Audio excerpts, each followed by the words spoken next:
si le Dieu Trinité est bien le vrai Dieu, alors il est aussi nécessairement le Dieu créateur. De même que le potier laisse les empreintes de ses doigts dans l'argile du pot qu'il façonne, nous serait-il possible de trouver des empreintes du Dieu Trinité dans la création qui nous confirmeraient que le Dieu Trinité et le Dieu créateur sont bien le seul et même Dieu? Eh bien, il est tout à fait remarquable de constater que toutes les créatures s'organisent en deux parties symétriques autour d'un axe invisible.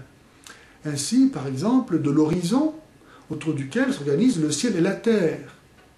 Et le flux et le reflux de la marée, haute et basse, rythment la vie de l'océan, comme la diastole et la systole des battements de notre cœur impulsent la vie en nous, comme l'inspiration et l'expiration de l'air constituent notre respiration.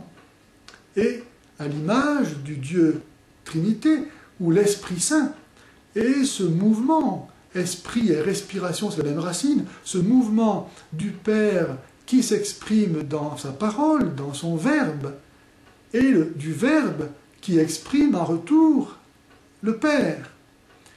Notre corps est constitué de deux parties symétriques qui s'organisent autour d'un axe invisible. Notre visage a deux profils qui se font face, comme le Père et le Fils se font face. Qui me voit, voit le Père, dit Jésus. Un tel Père, tel Fils. Le Père s'exprime totalement dans le Fils, au point que le Fils exprime totalement en retour le Père. Nos deux profils se font face, et la face a sa propre personnalité. Elle n'est pas l'addition des deux profils seulement. Mais elle ne peut pas exister sans les deux autres. L'être humain a été créé par Dieu, non pas sous une seule catégorie, je dirais, mais il a été créé homme et femme, pour que tous les deux, par l'amour, ne fassent qu'un, et que un fasse trois. Aucun des membres de la famille, ni le père, ni la mère, ni l'enfant, ne peut se comprendre sans les deux autres. Il n'y a pas de père sans épouse et sans enfant. Il n'y a pas d'épouse sans père et sans enfant. Il n'y a pas d'enfant sans père et mère. Donc nous sommes insérés dans une structure trinitaire.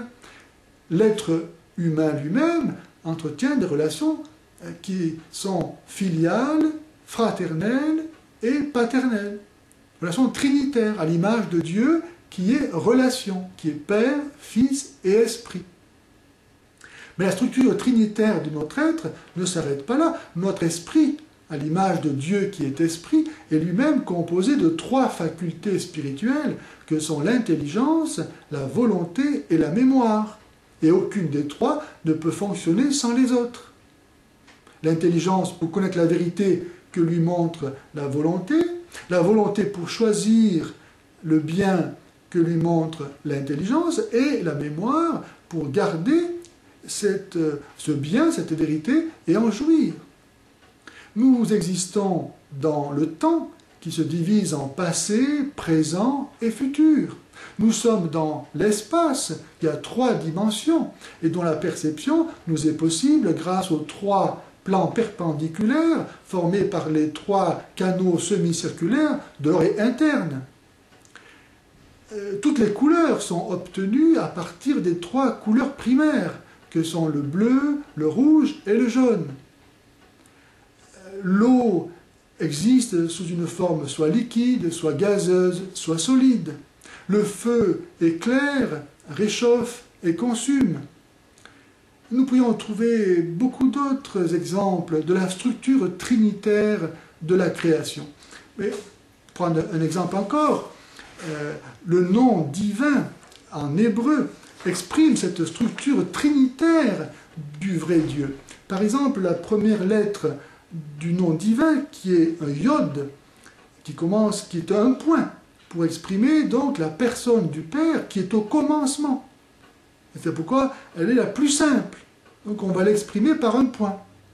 Et ensuite, le Fils est ce point qui descend, l'incarnation du Verbe, la parole qui se donne, qui exprime le Père, hein, exprimée donc par le Vav, la sixième lettre de l'alphabet. Et entre les deux, la même lettre, le He, qui est une respiration et qui exprime parfaitement ce double mouvement de l'Esprit Saint qui unit le Père et le Fils en un seul et même souffle, qui est la vie du Père et du Fils. Évidemment, ce ne sont pas des preuves, ce ne sont que des indices. Mais lorsque tous les indices concourent dans la même direction, l'affaire paraît entendue. Déjà dans l'Ancien Testament, cela a été perçu, par exemple, dans le livre de l'Ecclésiastique, au chapitre 33, au verset 15, il est écrit « Contemple donc toutes les œuvres du Très-Haut, toutes vont par pair en vis-à-vis. » Même livre, chapitre 42, versets 24 et 25, « Toutes les choses vont deux par deux en vis-à-vis, et Dieu n'a rien fait de déficient, une chose souligne l'excellence de l'autre, qui pourrait se lasser de contempler sa gloire ?» L'Extrême-Orient avait perçu cela en divisant les créatures en yin ou yang, mais elle n'a pas perçu la troisième dimension de cette structure de la création.